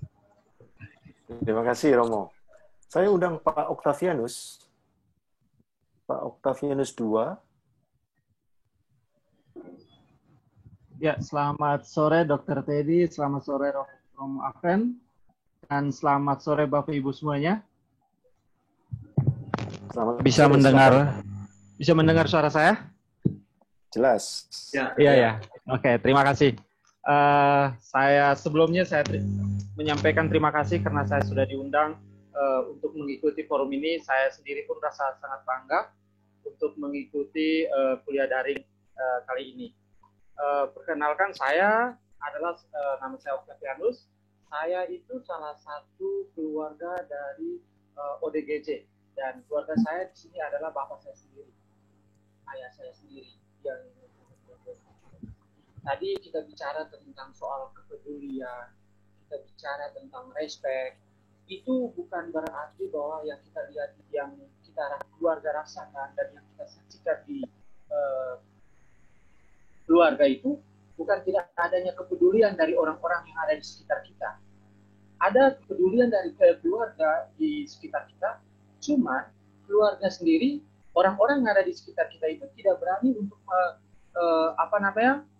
mengeksekusi rasa kepedulian mereka karena ada sebuah ketakutan tertentu, Gitu. Yang kedua, saya tadi Dr. Hervita sudah mengatakan bahwa adanya kekurangan soal penanganan obat atau informasi dan lain sebagainya. Saya sebagai keluarga ODGJ, saya melihat soal tadi Dr. Irene sudah menyampaikan soal tenaga-tenaga puskesmas yang ada, tenaga-tenaga kesehatan yang ada di daerah-daerah itu. Menurut saya mereka sepertinya ada sebuah pembiaran atau tidak punya tidak punya kepedulian begitu, sehingga dokter-dokter yang ada tenaga kesehatan yang ada di desa-desa itu, mereka cenderung memperhatikan pasien-pasien yang dengan sakit-sakit tertentu. Justru pasien dengan ODGJ ini justru tidak diperhatikan, dibiarkan saja, bahwa semestinya walaupun mereka tidak memberikan obat, mereka tidak punya keahlian untuk memberikan, tidak punya keahlian untuk mengurus orang dengan gangguan jiwa itu sendiri, paling tidak mereka sebagai tenaga medis, mereka sebagai tenaga kesehatan, paling paling tidak mereka punya akses informasi tentang bagaimana penanganan orang dengan gangguan jiwa itu sendiri. Nah, yang saya rasakan sendiri bahwa justru ada sebuah pembiaran dari tenaga-tenaga kesehatan yang ada di desa itu sendiri. Nah, menurut saya hari ini bahwa bagaimana memaksimalkan tenaga-tenaga peran daripada tenaga kesehatan yang ada di desa-desa itu sendiri, bahwa tidak menuntut bahwa mereka harus punya pengetahuan atau punya apa, paling tidak mereka cukup memberikan sebuah informasi tentang adanya orang dengan gangguan jiwa yang ada di wilayah mereka sekitar, untuk memberikan informasi kepada misalnya tenaga-tenaga kesehatan atau rumah sakit jiwa yang mereka kenal. Menurut saya hari ini harus bisa memaksimalkan tenaga kesehatan, peran daripada tenaga kesehatan. Kemudian tadi ada pertanyaan sebelumnya tadi saya ada dengar bahwa apakah penanganan keluarga itu penanganan OTGJ oleh keluarga itu memberikan sebuah kesembuhan. Ya, saya memberikan sebuah kesaksian bahwa orang tua saya itu ketika dipasung dan kita keluarga melakukan diskusi dengan rumah sakit dan kemudian didampingi oleh Romo Advent dan beserta dengan tim, dan kita bawa ke Kupang, dan di Kupang kita bekerja sama dengan Rumah Sakit Jiwa Naimata yang ada di Kupang, kemudian didampingi oleh keluarga. Puji Tuhan, bapak saya itu kalau dibilang sembuh, paling tidak lebih pulih, lebih baik dari situasi sebelumnya. Itu saja dari saya, Dr. Teddy. Baik. Terima kasih, Pak Octavianus. Pak Traven, bolehkah mendengar tanggapan dari Pak Traven? Ya, Octavianus itu bapaknya gangguan jiwa dan korban pasung. Setelah ke dukun, pendoa, bertahun-tahun tidak pulih-pulih, lalu kita beri jalan untuk dia dapat pelayanan medis, akhirnya pasungnya dibongkar dan dia dibebaskan. Ya, soal pelayanan puskesmas terhadap penderita gangguan jiwa, kurang lebih seperti yang pernah disinggung tadi bahwa profesional kesehatan tidak melayani begitu saja tanpa sebuah keahlian tertentu, tanpa sebuah legalitas tertentu. Ya. Maka di mana-mana di puskesmas itu, beberapa puskesmas itu di beberapa kabupaten belum melayani orang dengan gangguan jiwa karena secara legal mereka belum memiliki sertifikat untuk melayani penderita gangguan jiwa. Ya, saya sambung saja. Saya baca di chatting ini, saya tidak tahu dari mana, mungkin dari Ruteng tadi ya. Oke. Pasung bertolak belakang dengan membiarkan orang dengan gangguan jiwa yang membahayakan. Bertolak belakang ya. Oke, katakan begitu ya. Ya. Orang dengan gangguan jiwa yang membahayakan, konsepnya adalah mesti dipasung. Kalau tidak dipasung, maka dia membahayakan. Akan sangat membahayakan. Dia bisa membunuh. Ya, dan itu terjadi di Flores. Saya kira di mana-mana lah itu terjadi ya. Kekerasan dilakukan oleh orang dengan gangguan jiwa, tapi sebaliknya juga kekerasan terhadap orang dengan gangguan jiwa. Kita tidak bisa saling mempersalahkan ini. Mana yang salah, mana yang benar, mana yang seharusnya. Oke, yang kita mau lihat adalah ini soal. Ini masalah. Pasung itu masalah. Orang gangguan jiwa yang membahayakan juga itu masalah. Ya, solusinya apa? Solusinya adalah mesti ada panti rehabilitasi jiwa atau apalah. Mesti jangankan rumah sakit jiwa lah. Rumah sakit umum daerah ada poli jiwanya dan juga ada tempat rawat inapnya. Sehingga misalnya ketika seorang dengan gangguan jiwa itu membahayakan bisa membahayakan dirinya sendiri dan orang lain, maka tempat perawatannya adalah rumah sakit, bukan dipasung. Bukan dipasung. Dan seringkali itu orang mempersalahkan kami ketika kami mengatakan jangan pasung. Tapi dia ini kamu mau ini dia bunuh ini satu kampung ini. Ya, Ya tentu tidak. Orang dengan gangguan jiwa melakukan kekerasan kita tidak kehendaki. Tapi kekerasan terhadap penderita gangguan jiwa juga kita tidak kehendaki. Maka kita memang mendesak pemerintah selalu advokasi supaya di rumah sakit itu ada poli jiwa dan juga tempat rawat inapnya.